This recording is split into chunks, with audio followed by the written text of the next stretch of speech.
bersama intensi ya dan juga Kasiro Sipa, kita menghadiri acara Carnival yang diadakan oleh mahasiswa-mahasiswa yang berada dari Hongkong lokal dan juga Indonesia yang ingin menyampaikan ilmunya, yaitu membuat gelang, tas, dan juga ada seminar masalah gigi. Tadi pembelajarannya gratis, mendapatkan buah tangan seperti tas dan juga pernik-pernik seperti itu. Jadi manfaatkan terus, kita belajar dengan siapapun tanpa harus memilih selagi itu ilmu, kenapa tidak, seperti itu ya.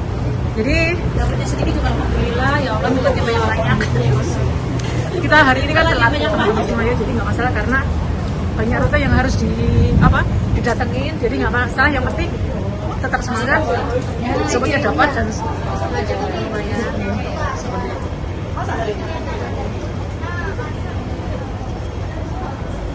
Oke, sampai ketemu nanti. A few moments later. Atau alpukat atau kacang seperti almond atau kacang mete itu juga bisa sehat. Yeah, and we're in the next slide as well.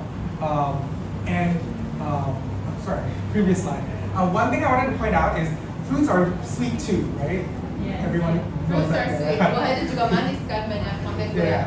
And you might ask, like, why doesn't the fruit affect my blood sugar? Mungkin bisa bertanya kenapa ya kalau misalnya buah itu nggak menyebabkan gula darah makin tinggi. So it actually does, but the fruit inside, there's not only sugar, there's also fiber, so that slows your body's absorption of the sugar, so you don't feel as hungry after eating it. Jadi buah itu kenapa baik? Karena walaupun ada gula, dia juga ada serat, dan serat itu tuh yang menyebabkan supaya gula itu tuh dicernanya lebih lama. Jadi kita merasa kenyang lebih lama. Yeah, so being able to eat fruits is actually a healthier way of trying to satisfy the sweet craving that you have. Jadi misalnya suka makan manis nih, daripada makan permen atau makan kue, lebih baik makan buah karena dia bisa membuat tidak sering kenyang, tidak sering lapar. Apakah semua buah is okay? All fruits are generally okay, but then I think the ones that, like for example, avocados and stuff like that, they're very oily, and so you would want to try to eat less of them. So maybe like one avocado is Karena okay. saya pernah membaca buah yang mengandung banyak karbohidrat itu juga Very sugary are also bad for diabetes. So what I'm sharing is more so for you to prevent diabetes. People who have diabetes have another set of diet to keep to. That's something your doctor has to teach you. You can ask me later as well, but it's different because I'm talking about people who don't have diabetes to prevent. Yes. Jadi ini tipsnya untuk makan buah itu baik untuk orang-orang yang belum mendapatkan diabetes, tapi kalau udah dapat diabetes biasanya dokternya yang bisa memberikan tips spesifik. Okay. And then lastly, being able to do exercise really helps too. Things that get your heart pumping. So it can't just be like doing this for 30 minutes. You need your heart to race. Sweating and all that stuff helps too. Jadi olahraga itu penting, tapi yang penting itu mau terasa kayak jantungnya itu berdentang dengan keras. Jadi jangan cuma kayak nari-nari gitu, tapi mungkin ya lari atau mungkin ya. So things like running, dancing, cycling, as long as you actually feel your heart beating and it's beating fast, those would actually be very helpful. And you want to do it 30 minutes a day is very ideal, but at least 2 to 3 times a week. Jadi seperti berlari atau main sepeda atau nari itu sangat baik, dan idealnya itu bisa 30 menit setiap hari, tapi itu kan ideal banget, jadi mungkin 2-3 kali seminggu itu juga cukup. So I know a lot of you might be working and it might be very tiring work, but household chores and things like that, they're not necessarily exercise in this form because it doesn't get your heart racing very much and it's not building your heart and lungs to actually keep you healthy or your muscles. Jadi kan kita tahu nih, mungkin banyak dari kita kakak-kakak juga bekerja dengan keras dan capek gitu kan badannya, tapi itu kegiatan itu tidak bisa dihitung seperti olahraga yang dokter Afif bilang. Jadi olahraga yang terhitung itu kalau misalnya merasa jantungnya itu berdetak dengan kencang, ini kalau lari atau seperti yang telah dijelaskan. Okay.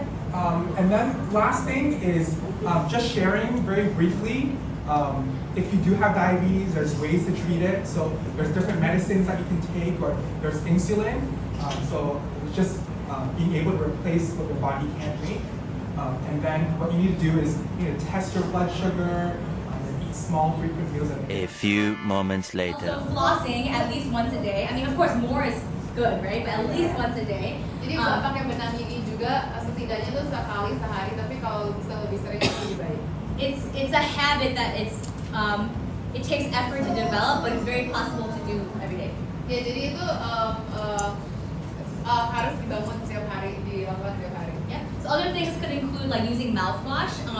It's good to see mouthwash that contains fluoride, and that's an ingredient that helps to prevent cavities. Jadi bisa juga pakai kumur gigi, dan kumur gigi itu yang harus dicari itu yang mengandung fluoride. Jadi ada bisa ditulis di packaging fluoride atau fluoride itu bisa membantu membersihkan gigi. But also most toothpaste also have fluoride, which is a very key ingredient. Jadi banyak odol juga mengandung fluoride itu yang bisa membersihkan gigi. And other things, I'm not sure, how accessible for everyone, but I think making trips to the dentist and seeing them is very important. Ideally, doing that regularly to even get cleanings, or if you have a problem, not waiting, because it can get worse and worse, and you don't want to lose teeth or get infections. So getting treatment, right away is very important. Jadi salah satu tipsnya juga untuk bertemu dengan dokter gigi. Nah, ini mungkin aksesnya juga lebih terbatas, tapi bisa ketemu ke dokter gigi. Apalagi kalau misalnya merasakan ada nyilu atau ada sakit di dalam mulut itu, jangan nunggu lama-lama, tapi sebaiknya langsung menemukan dokter gigi. Yep. And then also just avoiding smoking, eating a healthy diet, as you mentioned, is good for your overall health. Oke, jadi jangan merokok dan juga bisa makan makanan yang lebih sehat, itu juga dapat membantu. Okay, so I think your name again was Nani? Yeah. You were saying that it's hard or soft toothbrush with a technique, right? So you come up again, you can be a volunteer. Okay, so the best technique really is to make sure that your toothbrush, it actually is at an angle where it's going slightly underneath your mouth. Untuk menggerakkan benangnya di dalam mulut. And what you want to do is not just go down, up, Jangan cuma atas bawah, but when you go, use your fingers and go down and almost like make a C shape and wrap it around the tooth. Go up and down, right? And I can, it doesn't, right? So you're kind of, and then you can even go a little bit below your gums, like this. So some of us, excuse me, if our gums are a little bit red, it might bleed. But the thing is, the more you do this, your gums will become healthier, and the bleeding will eventually stop. The more you don't floss, your gums will be more irritated and red and bloody. Yeah. But it's okay. The more you floss, it will get better. So before, if you don't floss, that means your gums are unhappy with being clean. But the more you floss, you're taking out the bacteria. When I go down and up, I'm taking out the bacteria, right? Like the peanut butter, right? So right now, if your gums are unhappy, it's gonna bleed, but that's okay. Just keep doing it for a long time, and your gums will get healthier. Jadi dokter Erika, pokoknya tipsnya itu supaya bagian di sela-sela antara gusi dan gigi itu bisa dibersihkan, jadi bikin huruf kayak C gitu, dan baru di antara celah itu dia naikin ke atas bawah. Dan mungkin untuk beberapa di sini yang udah mencoba itu mungkin ada berdarah di dalam gusi, tapi itu nggak apa-apa. Jadi makin sering dibersihkan itu mungkin banyak berdarah, tapi lama-lama akan berhenti juga. Lama-lama gusinya itu akan makin sehat, tapi kalau misalnya tidak pernah dibersihkan, justru bakterinya akan membuat gusinya keropos. So yeah, I mean, you'll see the picture here, but healthy gums will be more pink color, and then unhealthy gums will be more red. Jadi kalau misalnya gusi sehat itu lebih warnanya pink, tapi kalau misalnya tidak sehat itu warnanya lebih merah. Yeah. So you want to try? Yes. Yep. Okay, we got. Yeah, wrap it around your finger. Yeah, very nice. Yeah, and you use yours. Yeah, there you go. And go up. Yeah, and try to wrap it around more. It's like a C shape around the tooth. Kayak gitu, jadi gitu. I mean, it's hard around these ones, right? But exactly, yeah. So the floss will actually go underneath your gums because there's a little bit of space here. So yeah, very good, very nice, very nice. Thank you for volunteering. Thank you.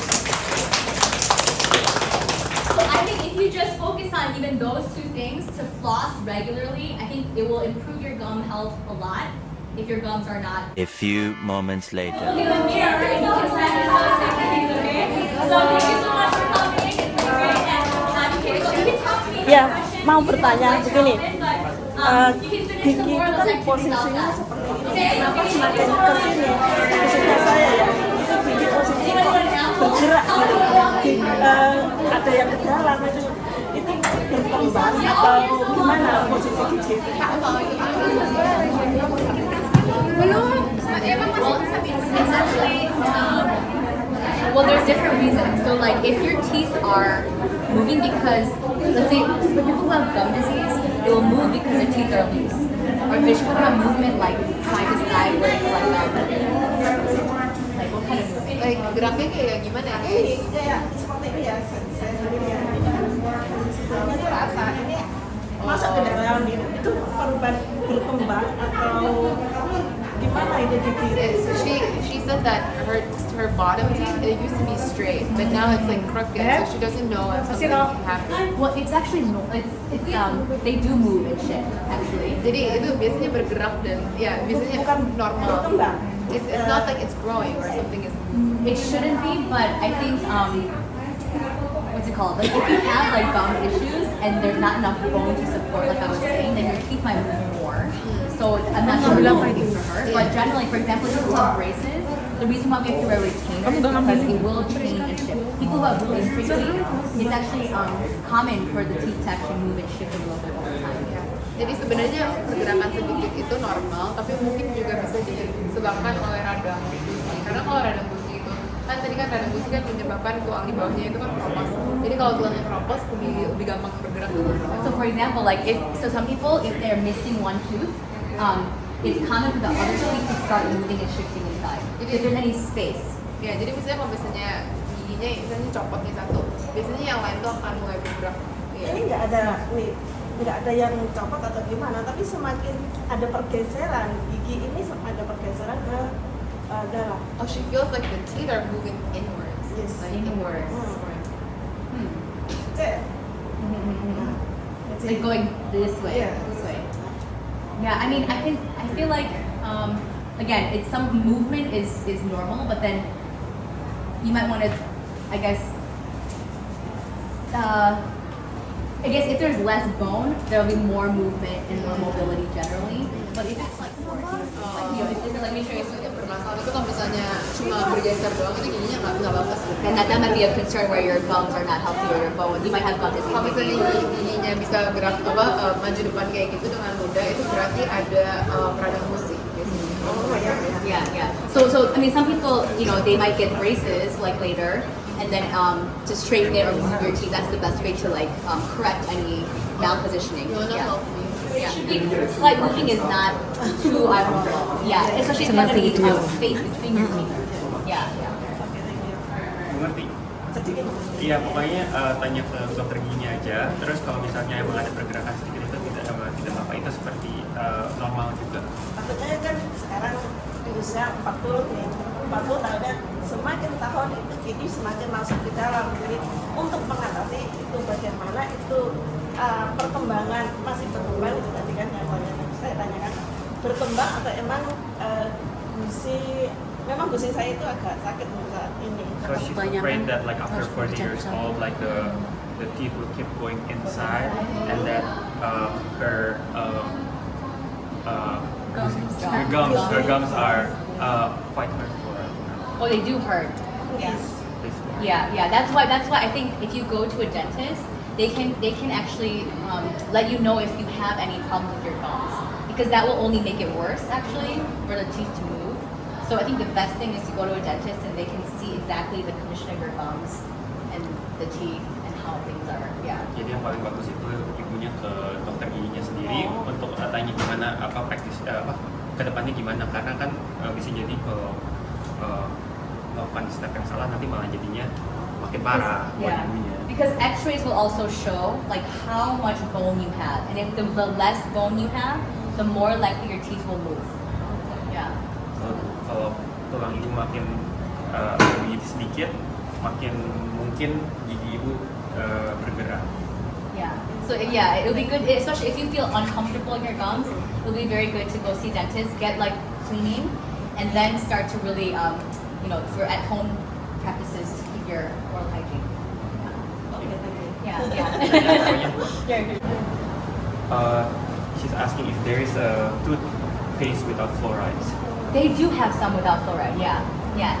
There are some that don't have it, but this is at least what I know. It's recommended. Like this one, it says fluoride toothpaste. Ada yang nggak ada fluoride, tapi ini ada. Yeah, there are some that don't have it. Even mouthwash, there are some that have it that don't have it. So, and there are certain people who have different ideas or beliefs. So, but I believe that fluoride does help to prevent cavities. So, it's really good. Kebersihan gigi dan juga untuk kesehatan giginya sendiri dan gusinya.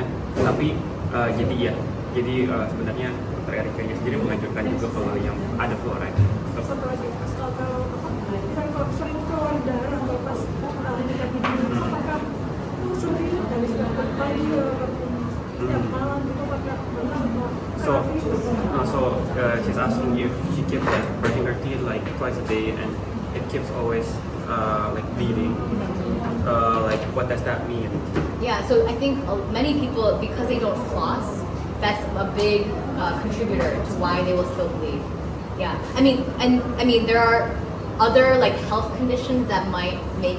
There's other reasons, like if you have other health conditions, it could affect the bleeding. But I think just like a healthy person, it's mainly because of flossing. If you don't floss the teeth, because the toothbrush, like I mentioned before, it does not get to the gums to help the gums stay clean. But it's okay. It's not a big concern like that. Well, I would say it will be great to start flossing. So like it will like I said, it will bleed, but just keep flossing. So don't be afraid of the blood. Just keep trying to floss. And when you do that for a long time, it will become better. Hopefully, yeah. Jadi untuk sikat gigi sendiri itu kan kalau berdarah itu biasanya orang-orang yang normal itu gara-gara misalnya nggak pernah pakai yang tadi yang benang gigi, karena kalau nggak pakai benang gigi itu biasanya bisa berdarah. Jadi ya memang yang dianjurkannya ya ke depannya pakai benang gigi. Biasanya orang-orang yang sehat itu ya kalau berdarah itu ya berarti karena sikat gigi saja tapi nggak pernah pakai benang.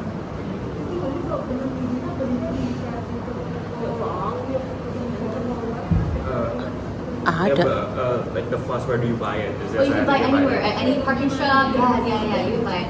And I will say, like, that's why if you go to the dentist and they do cleaning there, it's really good because they can use their tools to really clean it. Apakah harus So once you do that, cuci gigi itu berapa sekali like, gitu? Pretty much it's Banyak yang nanya, banyak yang suka they do a better stroke gigi itu job. And apa once gitu you loh? get cleanings there, you keep maintaining.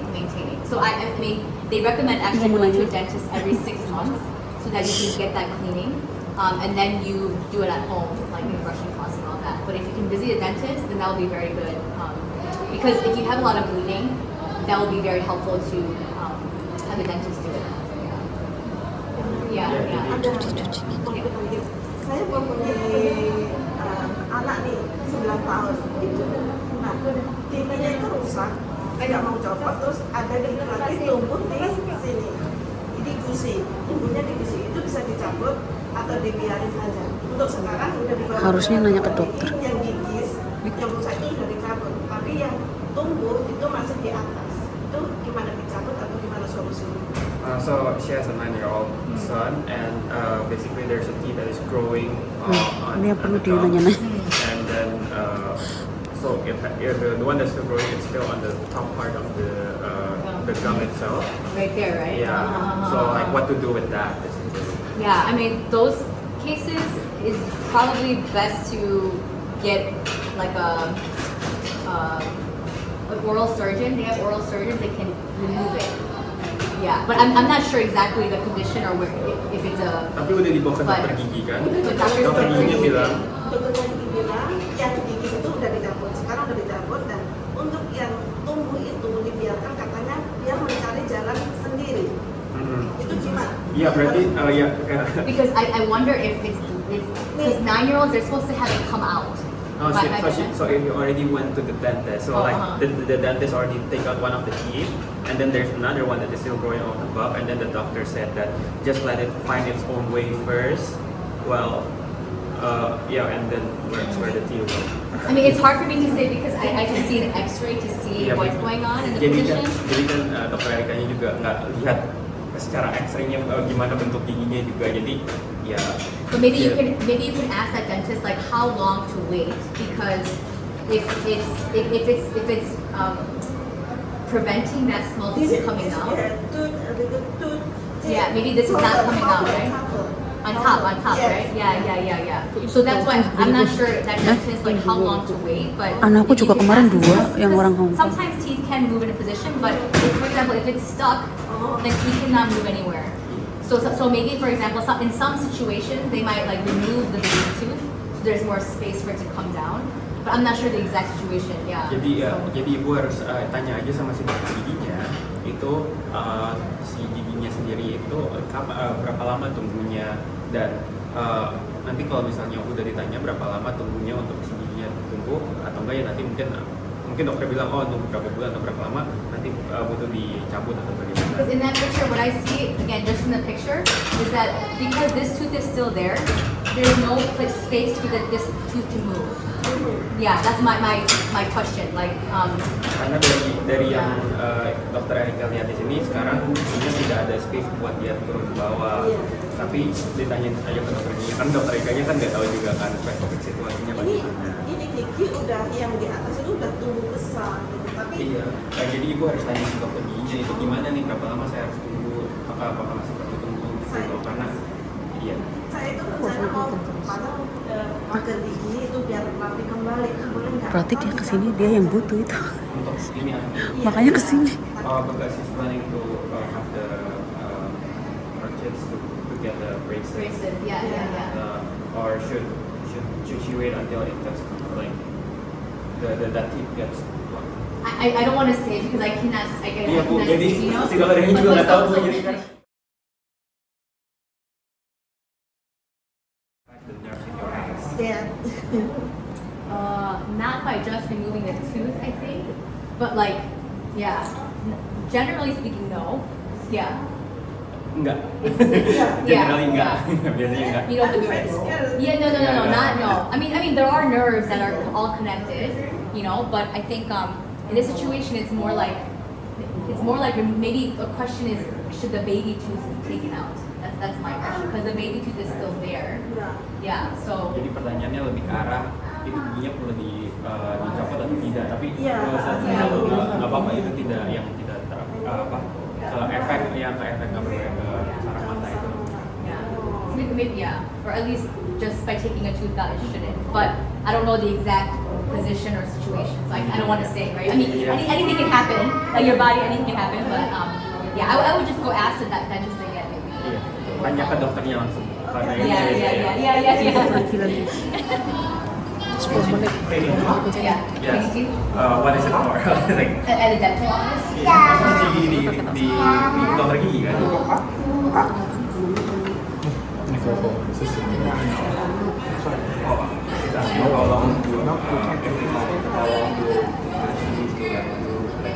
Dental cleaning. Dental cleaning. Yeah. And what is it actually? Yeah, What is yeah. dental cleaning? Okay, yeah. So what they do is they have these tools, like metal tools. They have sometimes like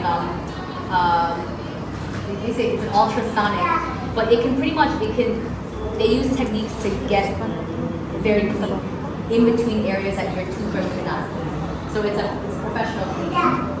So like even if I have pretty decent oral health, but I still go every 6 months. I go to the dentist and they do a cleaning. I do a checkup, and then I go home and still do my thing. So. Ya, jadi untuk dental cleaning itu ya itu dari si dokter gigi sendiri. Jadi kalau ibu ke dokter gigi kan mereka punya alat-alat yang biasanya nggak ada di rumah gitu ya, alat metal atau ultrasonic kita sih punya ada. Terus jadi mereka yang bersihin lebih bersih lah ya karena itu kan dokter gigi yang bersihinnya. Nah itu dilakukannya setiap 6 bulan. Jadi walaupun ya maksudnya kita menjaga kesehatan gigi kita dengan bersih dengan yang benar tadi, tapi kata dokter Erika juga ya dia bilang kayak oh ya dia punya kesehatan untuk gigi juga sudah baik, tapi tetap setiap 6 bulan juga dia pergi ke dokter gigi untuk gigi. And also, like when I mentioned before, the tartar, the hard stuff that's on your teeth, they can take it off, and our toothbrushes will get rid of it. Jadi kalau misalnya ada yang karang giginya itu kalau dia bisa bersih bisa mengangkat itu, kalau misalnya sendiri nggak bisa bisa. Anak kecil itu anak-anak kecil. Kalau misalnya anak kecil children. If it's for children. Yeah, children too. Yeah, I mean, a lot of the children's visits, it's helpful. They give you like tips on how to help babies and children, and cover techniques so adults know how to do it. But yeah, I mean, it's at least for me and my background, they say children should go even at a young age. Thank you. Yeah, you're welcome. You're welcome. Yeah, good to talk to you. Thank you for coming. A few moments later.